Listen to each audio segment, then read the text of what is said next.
Do you remember that time when you were playing downstairs and you accidentally fell down and you bruised yourself?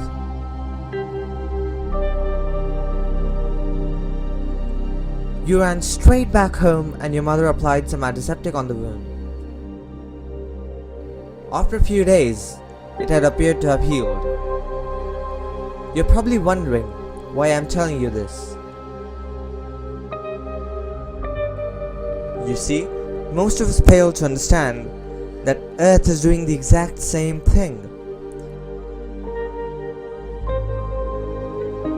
We are going through an unprecedented crisis that has shaken the very foundations of modern society. Grief and sorrow are widespread. We are sacrificing fundamental freedoms to ensure the protection of those around us. Although a global pandemic seems all dark and gloomy, there is always a glimmer of hope that leads humanity forward no matter what.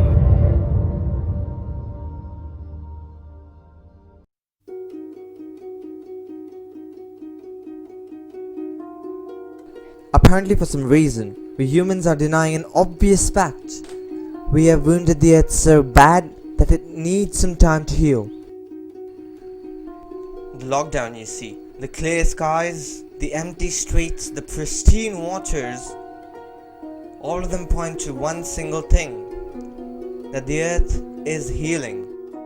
As of today, COVID-19 has claimed 712,000 lives. But we happen to wonder, what would be the death toll if COVID-19 wasn't there?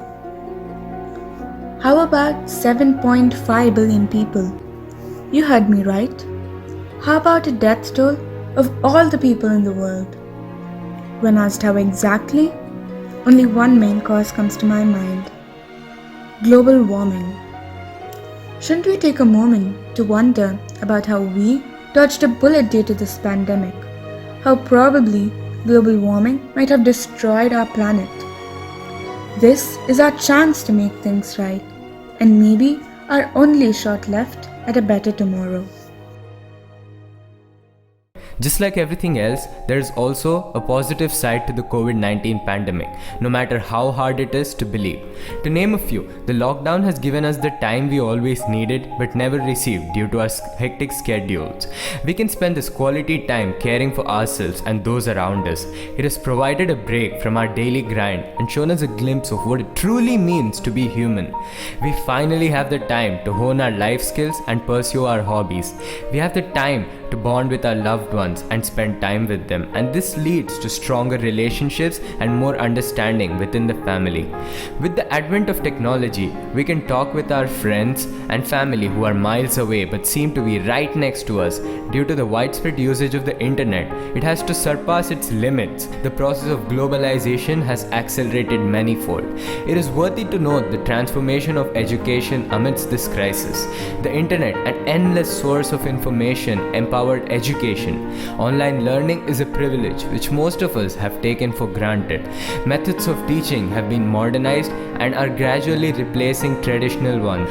Another important aspect of this pandemic is its impact on the environment.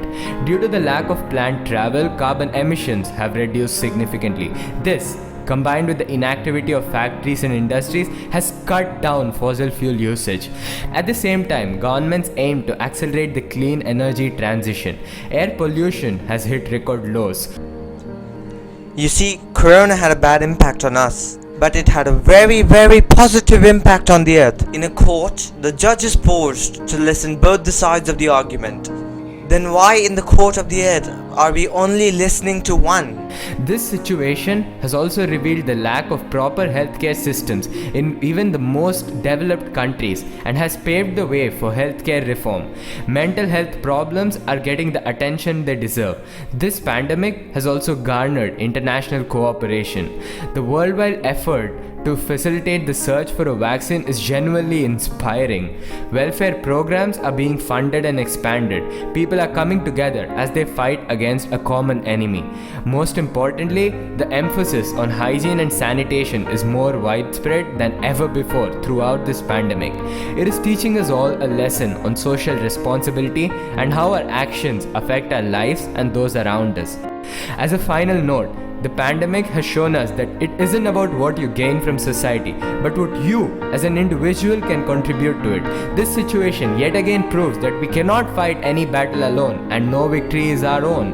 This isn't about war, nor is it about power. It is about putting aside all our differences. It is about us becoming global citizens. It is about how we as a world can once again overcome an unfortunate situation presented in front of us together.